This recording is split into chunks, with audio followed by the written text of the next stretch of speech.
Alright, now that we've have the parent function graphed of a quadratic, let's start playing with the letters in the vertex form of the equation. So this is a generic or general form of a quadratic equation in vertex form. It says that f of x is equal to a parentheses x minus h squared plus k. So you're going to be given different functions to graph, and you'll be asked to identify how a graph changes from the parent graph based on the given criteria. So we're going to focus in on each of the variables in the equation, the a, the h, and the k, and we're going to see what happens after we graph it, what the change is on the graph. So the first one is saying let's say we put a fraction in front of x squared, and a fraction that's bigger than 0 but less than 1. So we're going to plug in these values for x into the equation and then graph them and see how it changes from our original graph. And remember, we have these nice transparencies that'll help us see the difference between the graphs.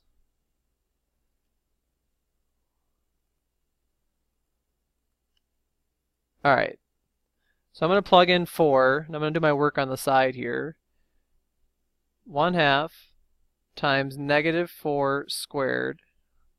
Well, negative 4 squared is 16, so I'm taking half of 16. 1/2 of 16 is equal to 8. So plugging in negative 4 gives me out 8. So if I plot that point, that's negative 4 comma 8, I'm going to go over 4 to the left and up 8. There's my first coordinate. Now I'm going to plug in negative 2. Again, I'll just do my work on the side. Negative 2 squared is negative 2 times negative 2. So half of negative 2 is, negative 2 squared is 4, and half of 4 is 2. So negative 2 gives me 2. Plugging in 0, 0 squared is 0, and anything times 0 is 0, so I get 0. Plugging in 2, half of 2 squared, well, 2 squared is 4 again, and half of 4 is 2.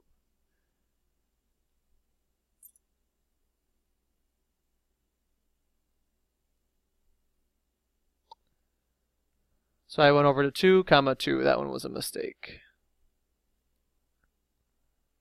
Alright, and then last is 1/2 times 4 squared.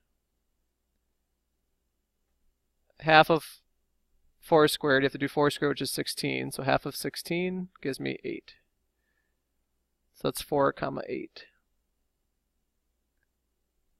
Now I can draw my lines through my coordinates. And there's my new graph. So let's identify the a value in this function. A is the number that's in front of the parentheses. So a is in front of the parentheses or in front of the x. So in this problem, the number in front of the x squared is the 1/2. So a is 1/2. How did the value of a change the graph compared to the parent graph? So let's take our transparency and let's line it up.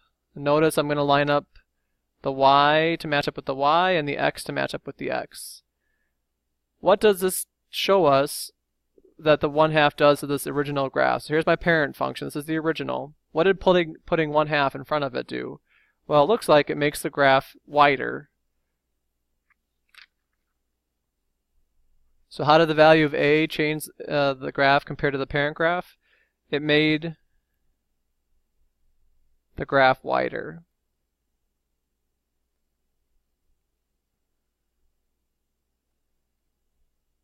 What are the coordinates of the minimum point in this question? So the minimum is the lowest point on this graph, and in this case the lowest point is at the vertex, which is 0 comma 0.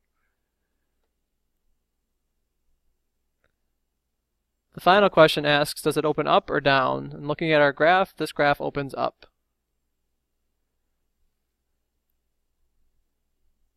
Okay, let's take a look at what happens when we plug in 2 for a and see how the graph changes. So again, I'll do my work on the side. I'm taking this value for x and plugging it in and then solving. 2 parentheses negative 2 squared equals 2 times 4, because I have to do my exponent first, so negative 2 squared is 4. 2 times 4 is 8. So negative 2 gives me positive 8. Plugging in negative 1, I've got 2 times negative 1 squared. 2 times 1, because negative 1 squared is 1, and I get 2. So that's negative 1 comma 2. Plugging in 0, I've got 2 times 0 squared. 2 times 0, because 0 squared is 0. 2 times 0 is 0. So my point there is 0, 0. Plugging in 1, I've got 2 times 1 squared. So 2 is my final answer, because 1 squared is 1, and 2 times 1 is 2. So my coordinate there is 1, comma 2. And then finally, 2 times 2 squared becomes 2 times 4, which gives me 8 again. Notice for a quadratic, you're seeing this reflection of the points across the axis. So whatever happens on this side, you should be finding a matching point on the other side. This is one of the properties of quadratics. And then drawing my line through the points, I've got my U-shape. And again, now we can compare. Here's my parent function, matching it up with the y's and the x's. I can see very clearly that the original graph is the black line and my new graph is the red line. The new graph is skinnier than the original graph. So plugging in a number bigger than 1 made the graph skinnier. So the a value in this function was 2. How did it compare? It made the graph skinnier.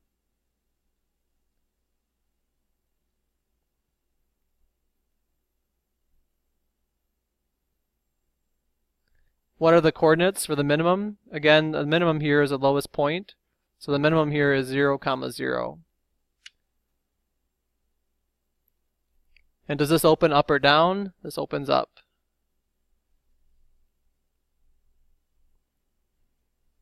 One more problem for the a values.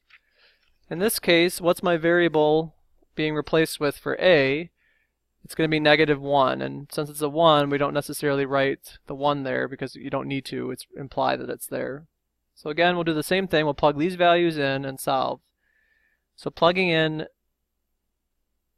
negative 3, notice I have to put in two negatives because I have a negative on the outside, and then I'm plugging in negative 3 in for x. So I have the opposite of negative 3 squared. Well, negative 3 squared is positive 9, and the opposite of positive 9 is negative 9. So my graph would be at negative 3, comma negative 9. Doing the next one, I plug in the opposite of negative 2 squared.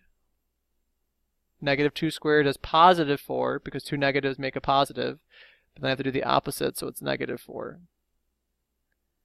So I'm at negative 2, negative 4. The next one, I'm plugging in negative 1 squared. Negative 1 squared is 1, but the opposite of negative or positive 1 is negative 1.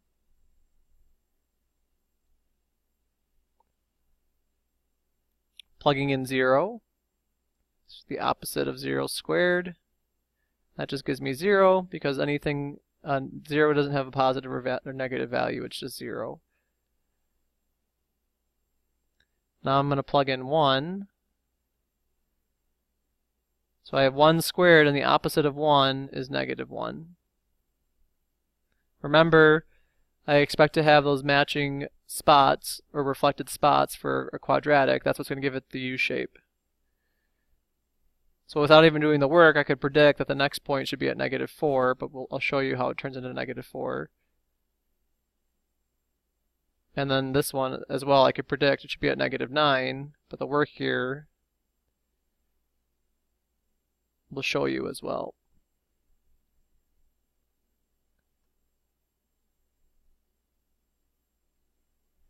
Alright, so let's compare it.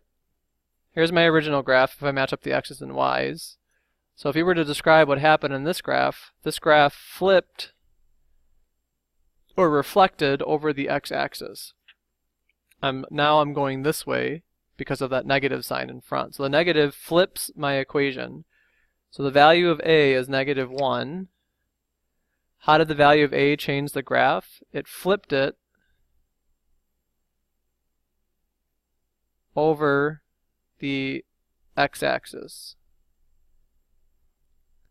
What are the coordinates? And this time it's a maximum, because this is a maximum height that I can reach on this graph. This is as high as I'm going to go on this graph. I can't go any higher. And the coordinates here are 0, 0. This is an example now where this graph is going to open down. So now we have some examples of what happens when we change the a value to the graph of a quadratic function. Move on and try to work on finding the what happens with the k and the h values.